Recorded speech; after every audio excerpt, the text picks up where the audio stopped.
हे भगवान, कितनी गर्मी हो रही है और इस एक कमरे में सब कैसे कीड़े मकोड़े की तरह पड़े हुए हैं। हाय, क्या करूं मैं। भाभी, आप अभी तक सोए नहीं क्या? हे भगवान, अब क्या करूं। कहीं इसने मेरी बात तो नहीं सुन ली। नहीं नहीं, बस सोने ही जा रही थी। देवरानी जी, अगर आप सोई नहीं हो तो क्या आज मैं आपके पास सो जाऊं? प्लीज़ मना मत करना, मेरा बहुत मन है आपके साथ सोने का। हाँ हाँ, क्यों नहीं। वैसे भी आनंद तो काम के सिलसिले में बाहर गए हैं। सो जाओ दीदी, मुझे कोई प्रॉब्लम नहीं है। अब दामिनी की जेठानी अपनी देवरानी के बगल में जाकर सो जाती है और तेज तेज खर्राटे मारने लगती है। अपनी जेठानी के खर्राटों की वजह से दामिनी को नींद ही नहीं आती। वो परेशान हो जाती है। हद हो गई, भला इतना जोर का कोई खर्राटा मारता है क्या। पता नहीं जेठ जी इसके साथ कैसे सोते होंगे। और पापा, आपको तो मैं छोड़ूंगी नहीं, कभी बात भी नहीं करूंगी आपसे। बेचारी दामिनी शादी करके फंस जाती है। अब इसी तरह से कुछ दिन बीत जाते हैं। ऐसे ही एक दिन जब दामिनी जैसे ही सारा काम करके आराम करने जाती है, वैसे ही कोमल गीले पांव लेकर पूरे घर में घूमने लगती है। अरे अरे कोमल, तुम ये सब क्या कर रही हो। मैंने अभी झाड़ू पोछा किया है, सारा सामान ठीक किया है और तुम गंदे पांव लेकर घर में घूम रही हो। ऊपर से मेरे सामने ही घर के सारे सामान को इस तरह बिगाड़ रही हो, क्यों? भाभी, मुझे कॉलेज के लिए लेट हो रहा है और मेरा नया वाला पिंक सूट नहीं मिल रहा। मैंने कल ही यहाँ रखा था, कहाँ गया? कोमल अपना एक सूट ढूंढने के लिए पूरे घर को बिखेर देती है और वो तो आराम से अपने कॉलेज भी चली जाती है। पर अपना बिखरा हुआ घर देखकर दामिनी का गुस्सा 7वें आसमान पर पहुंच जाता है। चुड़ैल कहीं की, हमेशा मेरा घर बिगाड़ कर चली जाती है। एक तो चिड़िया खाने में आकर मैं परेशान हो चुकी हूँ। आने दो इस बार आनंद जी को, उनसे कहूंगी कि इस कमरे को खाली करो और कहीं और चलो। अब मैं और एक कमरे में अपने ससुराल वालों के साथ नहीं रह सकती। दामिनी एक कमरे में अपने ससुराल वालों के साथ रहकर बहुत परेशान हो चुकी थी और इस बार उसने ठान लिया था कि वो कहीं दूसरी जगह दूसरा घर लेकर आनंद के साथ रहेगी। अब जैसे ही रात को आनंद घर आता है तो दामिनी उससे अकेले में बात करने की सोचती है। अरे बेटा, आ गया तू?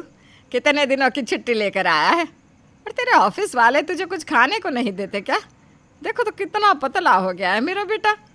माँ, मैं बिल्कुल ठीक हूँ। देखो, आप सभी के लिए मैं गिफ्ट लेकर आया हूँ। इन सब की क्या ज़रूरत थी? वैसे आनंद जी, मुझे आपसे कुछ बात करनी थी। हाँ तो कहो ना, मैं यहीं पर तो बैठा हूँ। अभी नहीं, थोड़ी देर बाद। वैसे इतनी भी ज़रूरी बात नहीं है।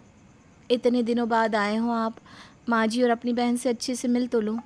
अरे बहू, हम तो मिल चुके हैं, अब तू नहीं मिलेगी क्या अपने पति से? मैं यहीं बैठी हूँ, जाकर तू थोड़ा आनंद से बात कर ले, तुझे जो भी बात करनी है। कोई बात नहीं माँ जी, इतने दिनों बाद आनंद जी आए हैं, आप बात कर लीजिए, मैं तब तक चाय बना कर लाती हूँ। खुसर बूढ़ी, हम दोनों को 5 मिनट अकेला छोड़ेगी तब तो मैं कुछ बात करूँगी ना। गूंद की तरह चिपक गई है अपने बेटे से। ये नहीं कि बेटे को बहू के साथ 5 मिनट के लिए अकेला छोड़ दो। दामिनी आनंद से बात करने की काफ़ी कोशिश करती है, पर एक ही कमरा होने की वजह से उसे समय ही नहीं मिल पाता कि वो आनंद से बात कर सके। और देखते ही देखते आनंद के जाने का समय भी आ जाता है। देखते ही देखते कैसे 10 दिन निकल गए पता भी नहीं चला। और मुझे जिस बारे में आनंद जी से बात करनी थी वो बात तो हो भी नहीं पाई। ये सोच सोच कर दामिनी परेशान हो जाती है और चाह कर भी कुछ नहीं कर पाती। समय के साथ एक कमरे में वो ससुराल में रहने की आदत डाल लेती है। ऐसे ही कुछ महीने बीत जाते हैं और एक दिन मेरे बेटे के बाद में जिनकी शादियां हुई थी उनके भी पोता पोती हो गए। पता नहीं मैं कब अपने पोता पोती का मुंह देखूंगी।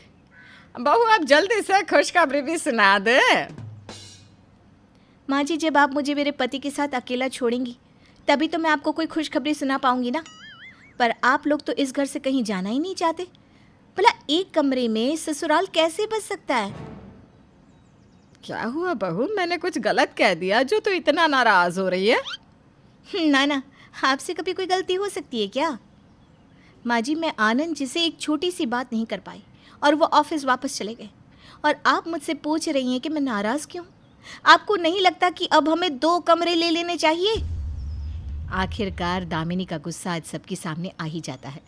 वो नाराज़ होकर अपने काम में लग जाती है, पर अर्चना अपनी बहू की बातें समझ जाती है। अब इस बार जब आनंद आता है तो आने के साथ वो कमरे को छोड़ने की बात करता है। चलो, हमें आज ये कमरा खाली करना है। मैंने बड़ा घर लिया है सबके लिए, और अपना खुद का कमरा होगा दामिनी। अब तो खुश हो ना तुम? नया घर? मैं कुछ समझी नहीं। अरे तुम मुझसे यही तो बात करना चाहती थी ना। माँ ने मुझे सब बता दिया है, और तुम्हारा कहना भी जायज़ है, पर हमारी कुछ मजबूरियाँ थी ना, इसलिए ना चाहते हुए भी हमें इतनी मुश्किलों का सामना करना पड़ रहा था, और हमारे साथ तुम्हें भी। पर अब सब ठीक है, अब हम सब एक साथ रहेंगे। आखिरकार दामिनी का सपना सच हो जाता है और वो लोग अपने एक कमरे से निकलकर बड़ा घर ले लेते हैं और सब अपने अपने कमरे में अलग अलग रहते हैं।